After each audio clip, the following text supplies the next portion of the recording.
So Batman v Superman: Dawn of Justice. Once again, go see the movie. Go see the movie, man. Go see the movie now. I already told you guys, if you haven't checked my video before, that certain things you should expect when you're watching a movie, because it's kind of like a Tarantino movie. It's kind of like a movie where you have you're moving through time, but you're not necessarily moving through space in a continuous fashion. You're going to different places, but you're following characters. There are multiple characters, and of course, like I said before, there are flashback scenes, there are dream scenes, there are vision scenes, there are future scenes. So in a movie like this, which is, yeah, it's a superhero movie, but it kind of patterns after things like Tarantino style and some other styles out there, where the director filmmaker uses different perspectives for a person to understand and piece together the story. This is a thriller, so it's a thriller action film. So it's you have to think through it. You have to ask, what's going to happen? Who is this person? What are they going to do? What are they going to do next? What are their motives? That kind of thing. So that's the kind of movie it is. You don't see that in superhero movies. So this is a new sort of way to look at a superhero movie. And there's so many other new things to it. It's not funny. Ravenous Lobo. Yeah, loved the movie. Couldn't understand why people didn't like it. Thought the critics were absolutely wrong. And he's correct, but he is a DC fanboy. And then you have the Wooshie. The Wooshie loves it as well. He's also a DC fanboy. And he wrote, the things he didn't understand was Lex Luthor. He still doesn't grasp Lex Luthor. He kind of digs Lex Luthor, but he doesn't think he's Lex Luthor. And again, I have a video out on that. Misunderstandings about Batman v Superman. I show you guys the history of the character of Lex Luthor. So for those of you who are familiar with, the current modern bald-headed version of Lex Luthor and certain characteristics of him, you have to understand the evolution of Lex Luthor, the different incarnations of Lex Luthor. This is just another incarnation. I noticed a lot of people were saying that Jesse Eisenberg was like the Riddler. Woo, woo, woo. Let me just say something. The person who first started circulating that was a mainstream guy, and he's clueless. Okay, Lex Luthor wasn't woo, woo, woo, woo, woo. Yes, he had a high voice. Yes, he had one or two antics like Jim Carrey. He said, what? Right? He clowned a little bit there. But for the most part, Lex Luthor was very serious and very diabolical. He's not the Riddler. Jim Carrey's Riddler wasn't serious for most part of the film. Jim Carrey's Riddler was nothing like Lex Luthor. You take Jim Carrey's Riddler, and you look at Lex Luthor, it's not the same thing. You take Heath Ledger's Joker, and you compare it up to Lex Luthor. This Lex Luthor is not the same thing. Okay, the whole motive and the driving force of Lex Luthor is totally different to these guys. In fact, I would say the Riddler, he was all about riddles and stuff. Okay, right. Lex Luthor says things sometimes in a detached way, especially when he gets angry. One of the jarring scenes is the red capes are coming. The red capes are coming. You and your hearings. And it's pretty jarring. It's a little psychotic. He goes a little psychotic when he doesn't get what he's looking for, because he thought he outsmarted everyone. So I think people can't get their eyes around Lex Luthor, and that's okay, all right?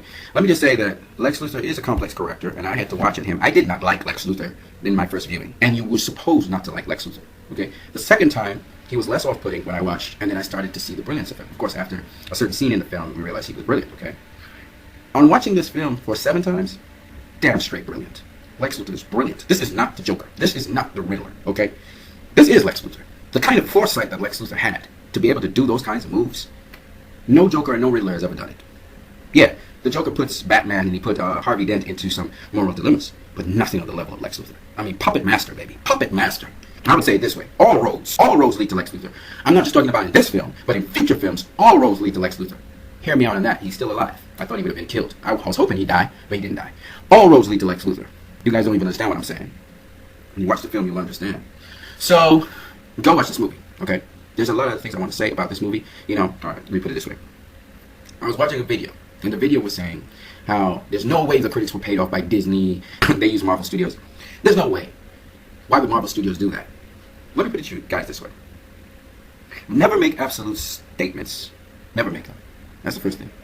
I know some people want to defend what's going out there, and they want to say, there's no way Disney would do that. That wouldn't help their interest. Disney would do that. Okay? I never said that Disney paid off all the critics. I never said that. But definitely, major media and some critics have been paid off by Walt Disney. The way how these people behaved way before this film came out had to be because they were paid. And I know for a fact that one such writer for Forbes magazine was paid by Walt Disney. He's a paid dude to write what he writes. And his specialty is in spin writing. So, for those of you who want to put your head in the sand and say, no, Disney would never do that. Well, they would want you to perceive that. It doesn't mean they're not doing it in the background. And Grace Randolph, again, is 100% correct. Watch at how Disney pushed up their film to compete with Batman v Superman. That was an aggressive move by Disney. Watch at all of the negative publicity that Batman v Superman was getting before it even came out. It was orchestrated. The critical reviews came out negatively for this film, and they were substantiated. The film, but they said this film is a mess. This film is not a mess.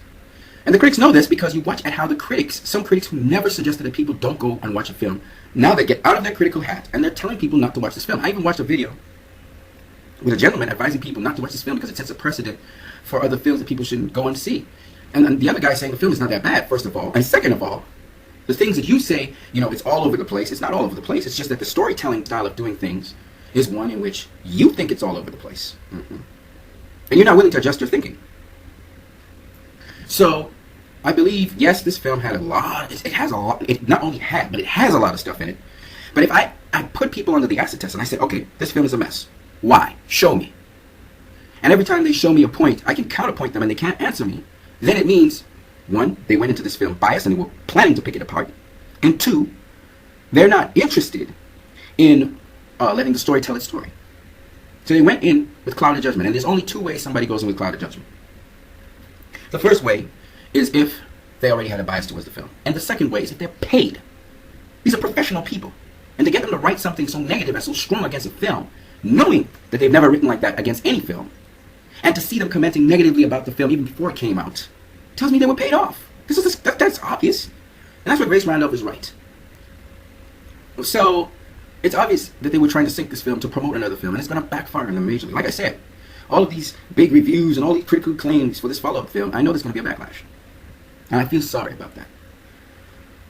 But this must not be endorsed and promoted. This is the wrong way to go about doing things. And just because you hate a film, or you're a Marvel fan, or whatever, you have a hate for a film, doesn't mean that you try to discourage people from going and watching a film. And the fact that these people pushed a step further and did that, having a negative publicity campaign, you notice I am not doing that. I'll never tell somebody don't go and watch a film. But I am not going to go follow up and watch a certain film because I don't want to encourage that behavior. And I'm promoting Batman v Superman. When you have a strong fan base like this, they're saying, oh, the division and how people are talking so hard about a film. People are talking hard about a film because they're passionate about this film. The people who support this film are passionate about it.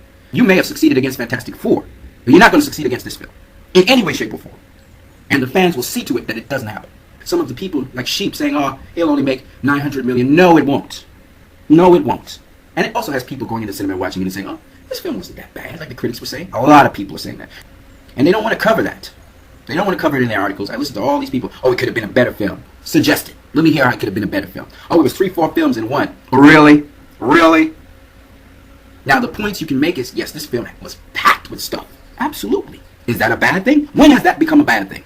That you got more bang for your buck? When has that been a bad thing? I'm still going back and watch this film to see all the little stuff that's in there still.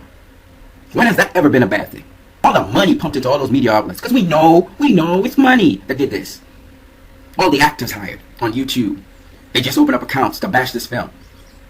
Guess what? You got some of the people, some weak-minded sheep, but the bulk of the people were not influenced by your negative campaign. You failed. And you will continue to fail. And no film's going to stop this film from continuing on its course. And there's nothing any negative campaign could do about it. Yo, if you haven't seen this movie, go see it. It's a good movie. You guys have a great one.